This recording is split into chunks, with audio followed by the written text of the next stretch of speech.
আসসালামু আলাইকুম। তো আশা করি আপনারা বরাবরের মতো সকলে ভালো আছেন। তো এখন মূলত আমার ব্রেক টাইম। আমি আসলে মাগরিবের ব্রেকে আসছি। তো দেখুন আমি আসলে যেই চেয়ার টেবিলে বসে খানা খাইতেছি, দেখুন এখানে খানা খাওয়ার সময় কিন্তু অনেকগুলো বিড়াল আমাদের চারপাশে ঘুরঘুর করে সবসময়। দেখে অনেকটা মায়া লাগে, যেহেতু আল্লাহ তাআলা তাদেরকে সৃষ্টি করছে এবং তাদের রিজিকের ব্যবস্থা হয়তোবা আমাদের মানে মাধ্যমেই রাখছে, ঠিক না? তো দেখুন এই সুন্দর মুহূর্তটি আপনাদের সামনে যদি দেখাই। দেখুন প্রথমে কিন্তু ফ্রেঞ্চ ফ্রাই দিছি। ফ্রেঞ্চ ফ্রাইটা কিন্তু মাশাল্লাহ খেয়ে শেষ করছে। তো এখন এটাকে চিকেন দিব, যেহেতু আপনারা তো জানেনই বিড়াল আসলে চিকেন ফ্রাই অনেক পছন্দ করে। তো দেখা যাক চিকেন ফ্রাইটা দেওয়ার পর তার মনোভাবটা আসলে কেমন হয়। যদি আমি ছেড়ে দেই তাহলে কিন্তু লাফ দিয়ে নিচে নামবে, কোনো ব্যাপার না। দেখুন দেখুন চিকেনটা দেওয়ার পর দেখুন চিকেনটা কিন্তু সে তার নিজের মতো করে খাবে। দেখেন দেখুন নিচে ফেলাই দিস না, নিচে ফেলাই দিস না, নিচে ফেলাই দিস না। যতদূর খাইতে পারি সেখানেই খা, কারণ নিচে কিন্তু হ্যার অনেক বন্ধু বান্ধব, চাচা মামা অভাব নাই, ঠিক আছে? নিচে গেলে সে হয়তো বা এটা ভাগেও পাইতো না। তো তার একটু উপকার করে দেই, একটু ছাড়াই দেয় এটা, যাতে সে খাইতে পারে। বিড়াল বাবুটা আসলে অনেকটা ছোট, দেখুন কিভাবে খায়। হে বাবু, খা খা খা, ভালো করে খাও। এটা কিন্তু চিকেন অনেক পছন্দ করে, মানে মুরগির যে আইটেমগুলো আছে, তারপরে ফিশ মাছের যে আইটেমগুলো আছে, এগুলো অনেক পছন্দ করে, ঠিক আছে? এগুলো কিন্তু এদের অনেক পছন্দ। তো দেখুন এটাও আসলে আমি একটু কেটে কেটে দেই। পায়ে আবার নখ আছে কিন্তু, হাতে এবং পায়ে আমাকে আবার আশ্রয় দেয়, আমি আবার এই ভয় পাইতেছি। তো দেখা যাক।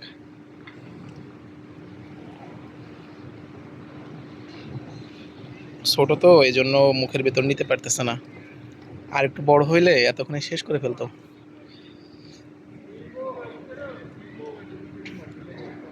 দেখুন কেমনে খায়।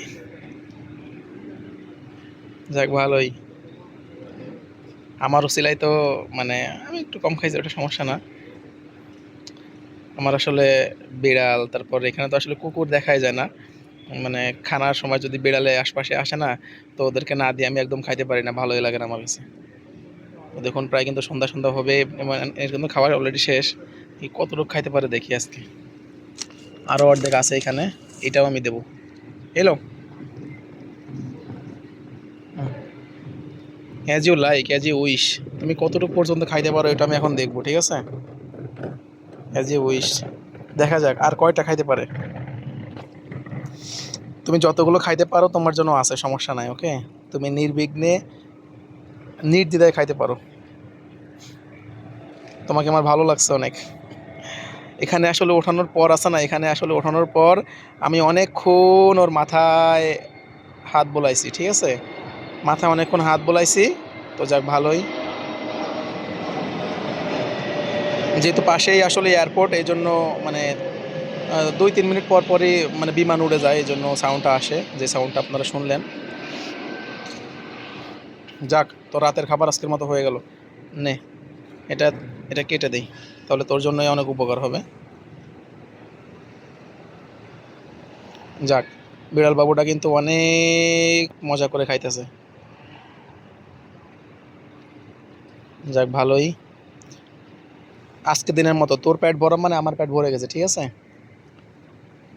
দেখুন ওর দেখা দেখি এবার অন্যগুলো আসবে।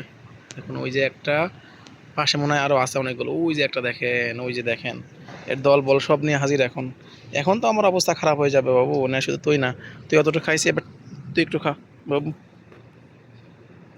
তুমি একটু খাও বাবু। যাক, পশু পাখিকে আসলে যত্ন করলে সেটা কিন্তু আপনার জন্য ক্ষতি না, অবশ্যই সেটা আপনার জন্য ভালো। কারণ আল্লাহ তাআলা বলছে সবসময় তাদের প্রতি সহানুভূতি দেখাইতে, ঠিক আছে? তাদের তো আর কোনো মানে কাজের করে নাই, ঠিক না? আমাদের মাধ্যমে তাদের রিজিকের ব্যবস্থা করছে। তো যাক, তোর খাওয়া সম্ভবত শেষ। দেখুন, এর মাও চলে আসছে হয়তো বা। একটু ফ্রেঞ্চ ফ্রাই দিই, দেখি কী করে। ফ্রেঞ্চ ফ্রাইও খাবে? না না, ফ্রেঞ্চ ফ্রাই খাইতো না, ঠান্ডা হয়ে গেছে না এই জন্য। তো ঠিক আছে, এখনকার মতো এই পর্যন্তই। সবাই ভালো থাকবেন। একটু হাই দিয়ে দাও বাবু, হাই দিয়ে দাও, হাই হাই। তো সবাই ভালো থাকবেন। এই আজকের মতো এই পর্যন্তই। আল্লাহ হাফেজ, আসসালামু আলাইকুম।